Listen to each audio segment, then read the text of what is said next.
Thank you for joining us here this morning. We're here to consider ways to strengthen our nation's mineral security. In many ways, this is a little bit of deja vu all over again. By my count, this is the 7th hearing that we have held on this issue since I've been on the committee. That's a lot of hearings.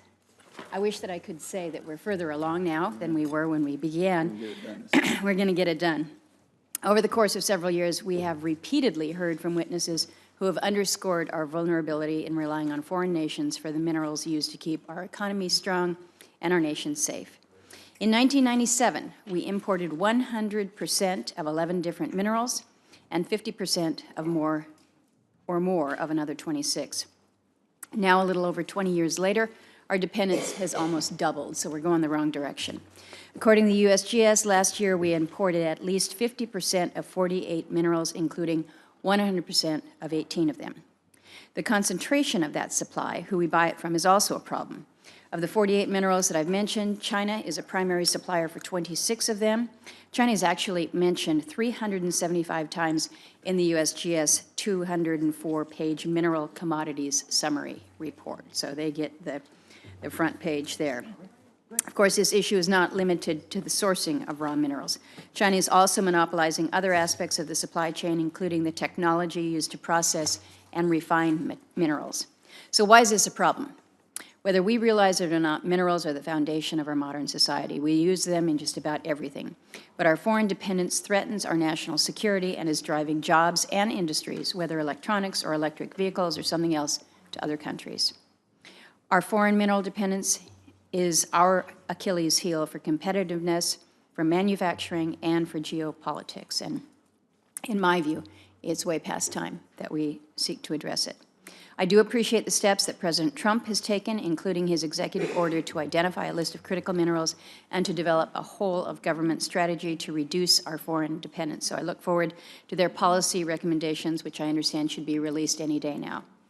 The administration's actions are important, but they're not enough, and Congress needs to complement them with legislation, and that's why Ranking Member Manchin and I have put forth 2 legislative proposals, S. 1317, which is my American Minerals Security Act, and S. 1052, his Rare Earth Element Advanced Coal Technologies, or REACT Act. You get the prize for the better acronym. I just don't deal with the acronyms, but REACT, it's good. We hired a person for that. Yeah, you probably did. Maybe I need to borrow them.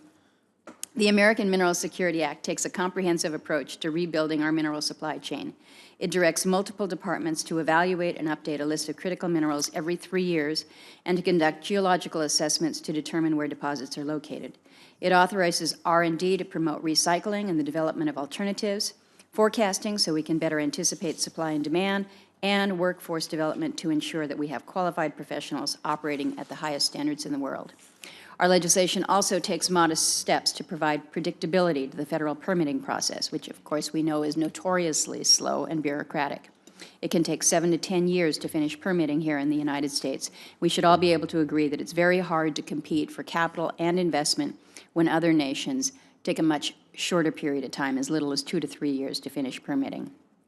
While my legislation provides a good framework to begin understanding and addressing our foreign minerals dependence, I think that there is a lot more that we can do, and I look forward to working with my colleagues to ensure a robust domestic industry, one that continues to be held to the highest environmental and labor standards in the world, and to building the workforce and infrastructure needed to bring downstream processing and manufacturing back to the states.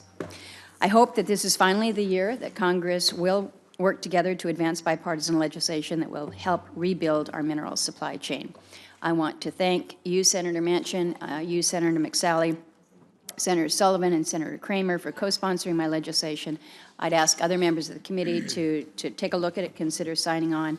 I thank our witnesses for being here this morning. I appreciate you, Mr. Bailesh, being here as a great Alaskan, being able to share your expertise from that perspective, but also from within the department. So we thank you for that. Senator Manchin, your comments this morning as we kick things off. Thank you, Madam